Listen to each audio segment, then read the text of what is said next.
आज का हमारा टॉपिक है वाई मार्केट का प्राइस क्यों ऊपर नीचे होता है। हम जैसे बोलते हैं कि आज प्राइस ऊपर गया, आज प्राइस नीचे गया, आज मार्केट इतना उठी, आज मार्केट इतना गिरी। वो क्यों गिरती है, क्यों उठती है, आज हम उस चीज पर डिस्कस करेंगे। ठीक है। सेंटिमेंट्स। सेंटिमेंट्स मतलब कि फीलिंग, जो हम फील कर रहे हैं। जैसा कि हमने पिछले वीडियो में पढ़ा था कि अगर आज आप बायर हैं तो कल आप सेलर होंगे। वो ऐसा क्यों होता है? आज आप बायर है, आज आप कोई चीज खरीद रहे हैं, वो कल आप सेल क्यों करेंगे? It's all about feeling, sentiment. ठीक है। अब सेंटिमेंट्स कैसे चेंज होते हैं, एक एग्जांपल के साथ समझते हैं। से मान लेते हैं आपने एक जगह पर एक घर लिया। ठीक है। घर की प्राइस आपने 10 लाख थी। लेट्स से मान लेते हैं 10 लाख में आपने एक जगह पर अभी भी नया नया घर लिया है। तुरंत ही एक हफ्ते बाद ही आपके पास एक इंफॉर्मेशन आती है कि जिस जगह पे आपने घर लिया है गवर्नमेंट जोन में आ गई है। ठीक है। अब गवर्नमेंट उस जगह को सील करने वाली है या ले रही है, कुछ भी मान सकते हैं आप। ठीक है। अब आपके दिमाग में क्या आएगा? अब जब गवर्नमेंट ले रही है तो वो आपको ये रेट थोड़ी ना देगी, वो आपको 5 लाख रुपए देगी जमीन का, जो भी गवर्नमेंट वाला रेट है। तुरंत ही आपके बगल में एक घर है। ठीक है। उसे नहीं पता, उसके पास इन्फॉर्मेशन नहीं है। अब आप चाहेंगे कि अब आप ये बेचना चाहेंगे और यही तुरंत ये वाला बंदा आपको ऑफर दे, आपकी जमीन 8 लाख में लेने को तैयार हो, तो आप क्या करेंगे? ऑफ कोर्स आप बेच देंगे अपना लॉस बचाने के लिए। ठीक है। बट अब ये क्यों खरीदना चाहता है? मान लेते हैं कि इसके पास एक ऐसी इंफॉर्मेशन है जिससे मान लेते हैं इस एरिया के पास एक फ्लाईओवर आने वाला है या कोई भी स्कूल्स वगैरह बनने वाले हैं, हॉस्पिटल बनने वाला है। तो इस जगह की जो 10 लाख की प्राइस थी वो बढ़ के 20 लाख 30 लाख हो जाएगी। अब दोनों के पास अपनी अपनी इंफॉर्मेशन है, उस इंफॉर्मेशन के बेसिस पे आपने बाय ऑन सेल का जो भी आपको डिसीजन लेना आपने अपना मन बनाया है। ठीक है। तो ये तो एग्जाम्पल था। अब इंफॉर्मेशन इंफॉर्मेशन कैसे जनरेट होती है, हम मार्केट में इंफॉर्मेशन को कैसे यूज करते हैं, मार्केट में क्या क्या इंफॉर्मेशन है जो हमें इफेक्ट कर सकती है। ठीक है।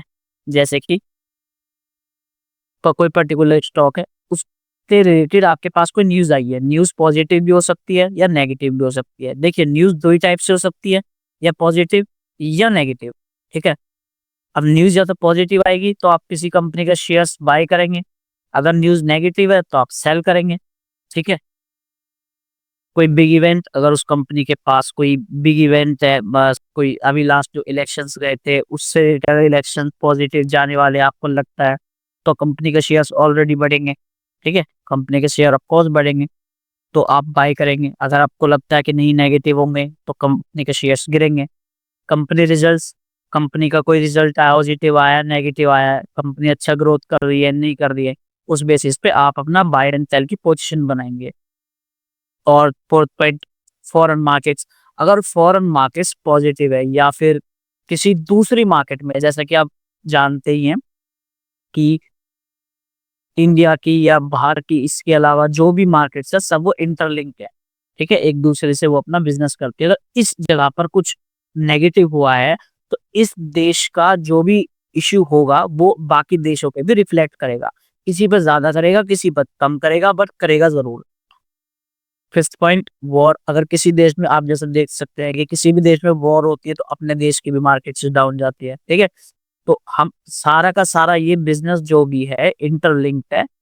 तो उसी बेसिस पे हम, हमारे पास सेंटिमेंट्स, हमारे पास इंफॉर्मेशन आती है, उस बेसिस पे हम अपनी फीलिंग्स को चेंज करते हैं। कभी हम बाई की तरफ, कभी हम सेल की तरफ, एक्सेट्रा।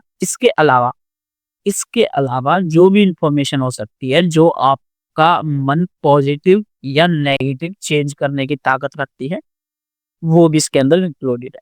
ठीक है। तो अब आप समझ गए कि बाय मार्केट मूव, आप बायर हैं, आप ही सेलर हैं। बाय किस बेसिस पे आप कर रहे हो, सेल किस बेसिस पे आप कर रहे हो, वो आपकी चॉइस है। आपके पास जो भी इंफॉर्मेशन है, चाहे वो फंडामेंटली हो, चाहे वो टेक्निकल्स हो, चाहे आपको अंदाजा हो, चाहे कुछ भी हो, या तो न्यूज पॉजिटिव है या न्यूज नेगेटिव, इसके अलावा कुछ नहीं होता। ठीक है। Next, participants. मार्केट के अंदर कौन कौन से लोग पार्टिसिपेट कर, अब आपके और मेरे जैसे लोग जिन्हें हम रिटेल इन्वेस्टर्स कहते हैं, हमारे पॉजिटिव या नेगेटिव होने से मार्केट में कोई खास फर्क पड़ता नहीं है। ठीक है। तो मार्केट में कौन कौन लोग इन्वॉल्व होते हैं जिनकी वजह से मार्केट उठती है गिरती है। ठीक है। FII, foreign institutional investors. जैसा कि आपको पता ही होता है, आप सुनते हैं कि भारत की किसी कंपनी में बाहर के इन्वेस्टर्स ने पैसा डाल दिया। तो फॉरेन मतलब कि अपने देश से बाहर के जो भी इन्वेस्टर्स है, चाहे वो बैंक्स हो, कंपनीज हो, कोई भी हो, वो फॉरेन इन्वेस्टर्स होते हैं।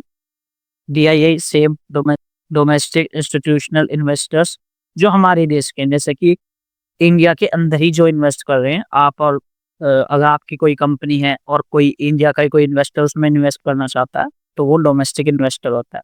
म्यूचुअल फंड्स, बड़े-बड़े म्यूचुअल फंड्स, जो भी म्यूचुअल फंड्स होते हैं बड़े-बड़े, वो भी मार्केट में पार्टिसिपेट करते हैं।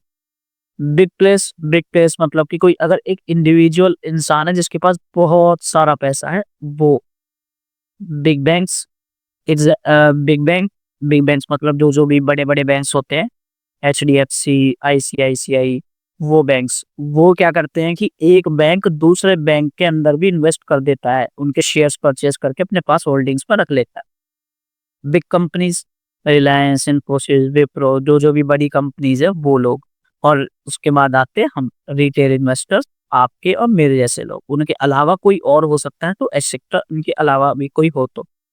ये मेजर लोग होते हैं जो इसमें इन्वेस्ट करते हैं, जिनका व्यूज़ होता है। हमें रिटेल इन्वेस्टर का काम होता है कि अगर ये सब लोग पॉजिटिव है, तो हमें बस इनके पीछे रहना है, हमारा भी। अब वो ये क्यों पॉजिटिव है इनको पता है, हमें बस इनकी डायरेक्शन में चलना होता है, बस।